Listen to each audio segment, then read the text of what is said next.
සිනසන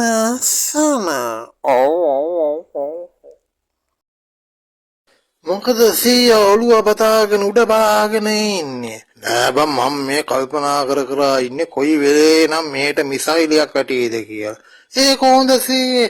ඇයි උඹ දන්නේ නැද්ද ඉරානයේ ඊශ්‍රායලයේ ඇමරිකාව එකතු වෙලා එක පොදියට මිසයිල් වලින් ගහ ගන්නවා. ඔය ආස්කූර වගේ මේ පැත්තටත් එකක් වැටුනොත් මේ දවස්වල ගෙවල් වල තෙල් හංගගෙන ඉන්න විදිහට ඩීසල් පෙට්‍රල් ආමු තෙල් හැම තැනම ගෙවල් වල බූඩි වල කෑන් වල හට්ටි මුට්ටි වල ඉඳලා තියෙනවනේ.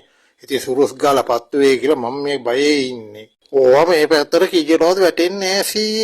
ඔබ කොහොමද එහෙම කියන්නේ?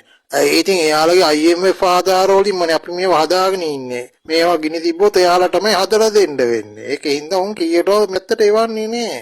සීයා ඔය කල්පනා කරන්නේ නැතුව ඉක්මනට පොයිමට ගිහිල්ලා තෙල් ටිකක් අරන් ඉන්න නැත්නම් සීයාගේ දඩු මොණ්ඩ රෙස්ටාක් කරන්න බැරි වෙයි. බෑ බං අපි පොලිමේ හිටියට චමින්දලා කියලා අපිට පොල් කට්ටකටවත් තෙල් ටිකක් දෙන්නේ නැහනේ.